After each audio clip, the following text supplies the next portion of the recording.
Footpath ಒತ್ತುವರಿ ತೆರವು ಮಾಡ್ತಾ ಇದ್ದೀವಿ. ಆಪರೇಷನ್ ಫುಟ್ಪಾತ್ ಬಗ್ಗೆ ಸಿಎಂ ಡಿಕೆ ಶಿವಕುಮಾರ್ ಅವರು ಪ್ರತಿಕ್ರಿಯೆ ಕೊಟ್ಟಿದ್ದಾರೆ. ನಾವು ನಿಗದಿ ಮಾಡಿದ ಸ್ಥಳದಲ್ಲಿ ಅಂಗಡಿ ಇಡಲಿ, ಮುಖ್ಯ ರಸ್ತೆಯಲ್ಲಿ ಅಂಗಡಿ ಇಡುವುದು ಸರಿಯಲ್ಲ, ಕೋರ್ಟ್ ನಿಯಮವನ್ನ ಪಾಲಿಸಬೇಕಾಗತ್ತೆ. ಧನಾಭಿಪ್ರಾಯ ಕೂಡ ಬಹಳ ಮುಖ್ಯ. ಬೆಳಗಾವಿಯಲ್ಲಿ ಸಿಎಂ ಡಿಕೆ ಶಿವಕುಮಾರ್ ಅವರ ಹೇಳಿಕೆ ಇದು, ಫುಟ್ಪಾತ್ ಆಪರೇಷನ್ ವಿಚಾರಕ್ಕೆ ಸಂಬಂಧಪಟ್ಟಂತೆ. ಬನ್ನಿ ಹಾಗಾದ್ರೆ ಇನ್ನೇನೆಲ್ಲ ಹೇಳಿದ್ರು ಅಂತ ಕೇಳಿ. ಎಲ್ಲೆಲ್ಲಿ ಟ್ರಾಫಿಕ್, ನಾನು ಬೆಂಗಳೂರು ಮಿನಿಸ್ಟರ್ ಆಗಿದ್ದಾಗ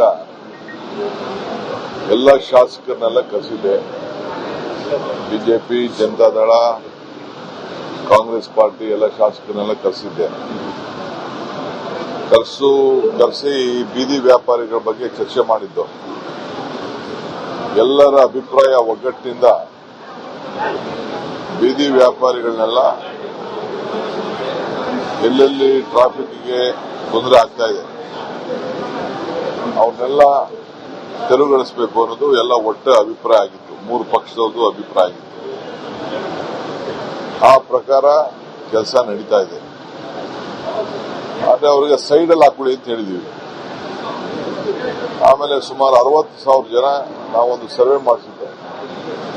ಅವ್ರಿಗೆಲ್ಲ ಗುರುತಿನ ಚೀಟಿ ಕೊಡಬೇಕು ಅಂತ ಹೇಳಿ ಕೆಲವರೆಲ್ಲ ಸರ್ವೆ ಮಾಡಿಸಿಟ್ಟಿದ್ದೇವೆ. ಒಂದು 30,000 ಜನ ಕಳ್ಳ ಗಾಡಿಗೆ ವಿವಿಧ ರೀತಿ ವಾಹನಕ್ಕೆಲ್ಲ ಅರ್ಜಿ ಹಾಕೊಂಡಿದ್ದಾರೆ. ಅದು ಕೂಡ ಈಗ ಟೆಂಡರ್ ಕರೆದು ಅವ್ರಿಗೆಲ್ಲ ನಾವು ತ್ರಿಚಕ್ರ ವಾಹನಗಳನ್ನ ಕೊಡ್ಲಿಕ್ಕೆ ಆಲ್ರೆಡಿ ಎಲ್ಲ ವಾಹನಗಳನ್ನೆಲ್ಲ ತರಿಸ ನೋಡಿದ್ದೇನೆ. ಸೊ ಅದು ಕೃಷ್ಣ ಬೈರೇಗೌಡರು ಮಾಡ್ತಾರೆ, ಹೇಳಿದ್ದೀನಿ ನಾನು. ಆದಷ್ಟು ಜಲ್ದಿ ಅವ್ರಿಗೆಲ್ಲ ವಾಹನ ಕೊಡಿರ್ತಾರೆ. ನಾವೇನು ನಿಗದಿ ಮಾಡ್ತೀವಿ ರೋಡ್ಗಳು ಅಲ್ಲಿ ಅವ್ರು ಇಟ್ಕೊಳ್ಳಿ. ಅವ್ರಿಗೇನು ನಾವೇನು ಯಾರಿಗೂ ಹೊಟ್ಟೆ ತೊಂದರೆ ಮಾಡಬೇಕು ಅಂತಿಲ್ಲ. ಬೀದಿ ವ್ಯಾಪಾರಿಗಳು ಇರಬೇಕು. ಆದ್ರೆ ಹಂಗಂತ ಮೇನ್ ರೋಡಲ್ಲಿ ಹಾಕೊಂಡು ಕವರ್ ಹಾಕೊಂಡು ಮಾಡಕ್ಕೆಲ್ಲ ಆಗಲ್ಲ. ಯಾಕೆನೆಲ್ಲ ಸುಪ್ರೀಂ ಕೋರ್ಟ್ ಅಲ್ಲಿ ಕ್ಲಿಯರ್ ಆಗಿ ನಮಗೆ ಡೈರೆಕ್ಷನ್ಸ್ ಇದೆ. ಸೊ ಕೋರ್ಟ್ ಪಾಲನೆನೂ ಮಾಡಬೇಕು, ಜನರ ಅಭಿಪ್ರಾಯನೂ ಕೇಳಬೇಕು.